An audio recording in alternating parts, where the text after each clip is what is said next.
Breaking. Welcome to today's news. Here is the headlines. Shocking. After Igbo governors begged Tinubu to release Nnamdi Kanu, see what the detained Ipob leader agreed doing. Shocking. After Igbo governors begged Tinubu to release Nnamdi Kanu, see what the detained Ipob leader agreed doing. To my dear listeners from wherever you're listening from, please stay tuned as I read today's news. And please do ensure you like, subscribe and share. Now the details. Nnamdi Kanu, the detained leader of the indigenous people of Biafra, Ipob, has allegedly agreed to meet the conditions set by President Bola Ahmed Tinubu's administration for his release from the Department of State Services, DSS.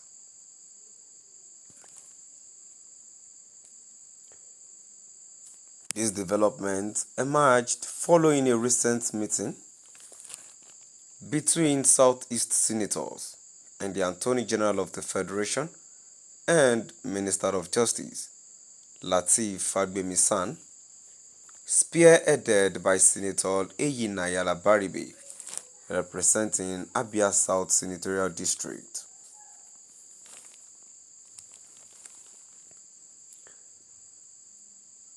Approximately 15 federal lawmakers participated in the closed-door meeting. Afterward, Senator Labaribe expressed optimism that the Attorney General would persuade the federal government to consider Kanu's release, citing Kanu's prolonged detention as a significant factor in the escalating insecurity and unrest in the Southeast region.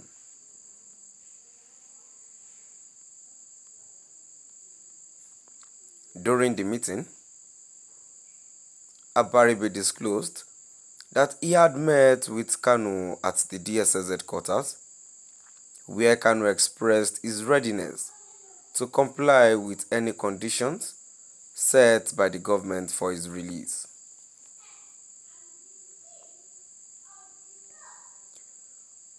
The Southeast governors had previously appealed directly to President Tinubu for Kanu's freedom, aligning with a group of 15 members from the House of Representatives who urged the President to instruct the Attorney General to use Section 174 of the Constitution to terminate the terrorism-related charges against Kanu in court.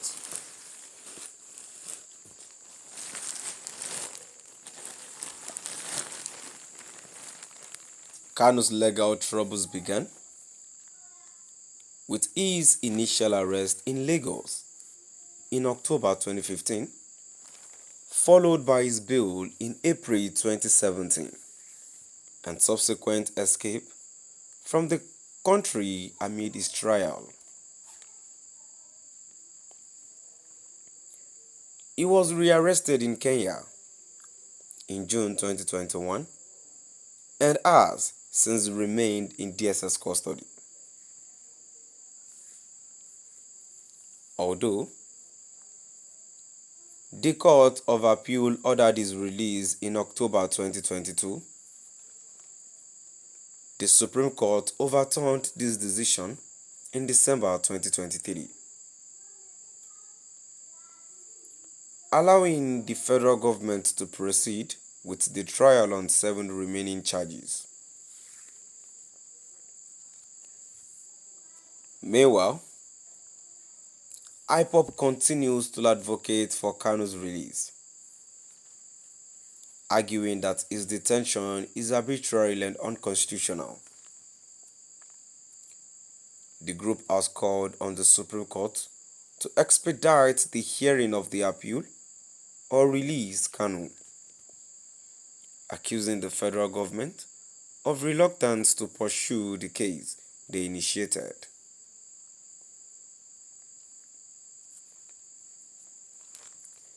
The case has drawn significant attention and advocacy efforts from lawmakers, leaders, and various groups within the Southeast region.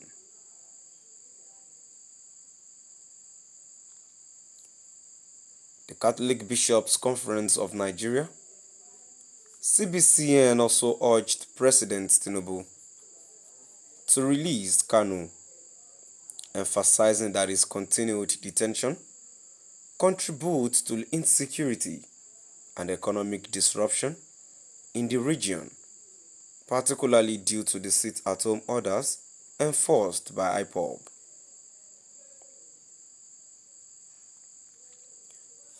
In a recent directive from custody, Kanu instructed his followers to remain steadfast and continue their efforts, commending those who have positively impacted during his incarceration.